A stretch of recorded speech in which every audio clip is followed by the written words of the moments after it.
Hello guys, स्वागत है आपका इग्नू क्लासेस में। आज हम करने वाले हैं BHTLA 137 हिंदी भाषा संप्रेषण कौशल।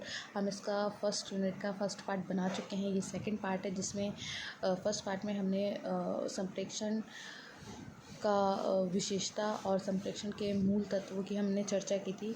और संप्रेषण के मूल तत्वों में कई सारे आते हैं, जैसे संप्रेषण की विविध रूप आते हैं, संप्रेषण का प्रयोजन आता है, उसकी प्रक्रिया आती है और सफल संप्रेषण आता है। तो फर्स्ट वीडियो में हम उसके मूल तत्वों में इसके जो विविध रूप हैं उसकी बात कर चुके हैं। अब हम इस वीडियो में संप्रेषण के प्रयोजन की बात करेंगे। तो स्टार्ट करते हैं वीडियो को देर न करते हुए। संप्रेषण का प्रयोजन क्या होता है? सबसे पहले तो ये जानना ज़रूरी है कि प्रयोजन क्या होता है। प्रयोजन का मतलब होता है ज़रूरत। संप्रेषण की ज़रूरत क्यों है? ठीक है, तो जैसा कि आप जानते हैं कि कोई भी व्यक्ति अकेला, कोई भी इंसान अकेला नहीं रह सकता। उसको अपने को जीने के लिए या फिर अपनी ज़रूरतों को पूरे करने के लिए लोगों की ज़रूरत पड़ती है। तो सबसे पहला होता है उसकी व्यक्तिगत ज़रूरत। ठीक है, यानी कि उसको खाना है, पीना है, रहना है, तो इसके लिए उसको सभी व्यक्तिगत पहलुओं के लिए संप्रेषण की ज़रूरत पड़ेगी। तो वो ये सारी चीज़ें अकेला कर नहीं सकता। तो सबसे पहले तो उसकी व्यक्तिगत ज़रूरत हो गई, है ना।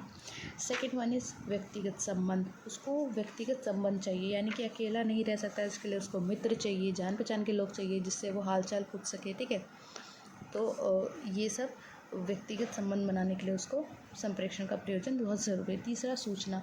अब सारी जानकारी वर्ल्ड की वो अकेले तो एकत्रित कर नहीं सकता। तो कई चीज़ें क्या होती हैं, हमें लोगों के ज़रिए भी पता चलती हैं। तो सूचना के लिए भी संप्रेषण का प्रयोजन जो है वो चाहिए होता है। यानी कि जैसे कि कोई बात है, हमें रिश्तेदारी में कोई बात पता करनी है, आसपास की कोई बात पता करनी है, तो वो भी किस तरीके से होती है। सूचना संग्रह का काम जो है वो भी हमारे को लोगों से भी होता है। तो उसके लिए हमें सूचना के लिए भी संप्रेषण की ज़रूरत होती है।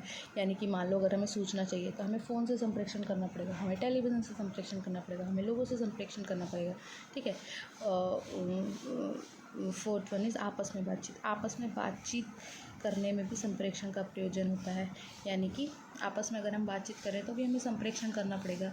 ठीक है, हमारे को किसी से बात करनी है, गप मारने हैं, एक अपनी बात दूसरे को बतानी है, उसकी बात सुननी है। तो ये सारी भावना विचारों को जानने समझने का प्रयास करने के लिए भी हमारे को संप्रेषण का प्रयोजन की आवश्यकता पड़ती है, यानी कि संप्रेषण की ज़रूरत पड़ती है। फिफ्थ वन इज़ आग्रह।